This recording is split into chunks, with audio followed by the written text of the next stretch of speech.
السلام علیکم ورحمۃ اللہ وبرکاتہ۔ محترم ناظرین، قرآن پاک حضرت صلی اللہ علیہ وسلم کی ایک زندہ جاوید معجزہ ہے، اور اس کے ساتھ ساتھ ہی اللہ یہ ایک الہامی کتاب ہے جس پر 1400 سال گزرنے کے بعد بھی اس کے ایک حروف اور زیر و زبر میں بھی کوئی کمی نہیں آئی ہے، اور یہ ہو بھی کیوں، جس کی حفاظت خود اللہ رب العزت نے لے لی ہو۔ اِنَّا أَنزَلْنَاهُ وَإِنَّا لَهُ لَحَافِظُونَ۔ محترم ناظرین، قرآن پاک سے ہمارے بزرگوں نے بے انتہا استفادہ حاصل کیا ہے۔ ان کا کہنا کہ اگر ان کی سوئی یا اونٹ گم ہو جاتا تو وہ قرآن پاک کو پڑھ کر کے تلاوت کر کے اسے حاصل کر لیتا تھا، اور ایک مسئلے کی حل کی تلاش کے لیے 100 بار تک قرآن پاک کا مطالعہ کر لیتے تھے۔ یہ قرآن پاک کا ہی نتیجہ ہے کہ مسلمانوں نے سائنس اور ٹیکنالوجی کو فروغ دیا۔ یہ دین اسلام ہی کا کمال ہے کہ دین اور دنیا میں کوئی فرق نہیں ہے۔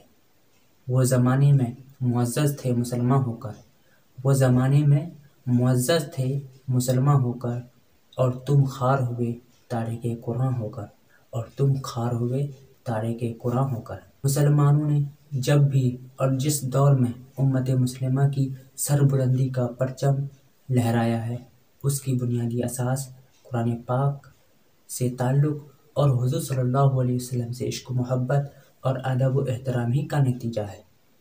قرآن پاک سے تعلق اور حضور صلی اللہ علیہ وسلم سے عشق و محبت اور ادب و احترام ہی کا نتیجہ ہے کہ امت مسلمہ کی عزت و آبرو اور فتح یابی کا ضامن بھی ہے۔ محترم ناظرین، اگر آج وہ عروج کی حصول کے لیے ہم پر لازم اور ضروری ہے کہ ہم اپنا تعلق قرآن پاک سے اور حضور صلی اللہ علیہ وسلم کی سیرت مطہرہ سے مضبوط تر کرتے جائیں۔ ہم قرآن پاک کی ایسی تفسیر کریں جس سے بند مومن کی اذانوں میں وہ قوت اور تاثیر پیدا ہو جس سے شبستان وجود لرز جاتا ہو۔ محترم ناظرین، اسی قرآن کی بنیاد پر مسلمانوں نے معاشرتی علوم میں ترقی کی، سیاسی، معاشرتی، عدالتی نظام قائم کیے، سائنس اور ٹیکنالوجی میں بھی نمایاں کارنامے انجام دیے۔ یہ ہمارے مذہب ہی کا کمال ہے کہ دین اور دنیا کو الگ الگ نہیں کرتا۔ دین کو الگ اور دنیا کو الگ یہ عیسائیوں کا نظریہ ہے، جبکہ اسلام ہمیں سکھاتا ہے کہ دنیا گزارنے کا نام ہی دین ہے۔ انسان دنیا میں کچھ بھی کرتا ہے، اس کا اٹھنا، بیٹھنا، سونا، جاگنا سب کچھ اللہ کے لیے ہوتا ہے۔ ان صلاتی و نسکی و محیای و مماتی للہ رب العالمین۔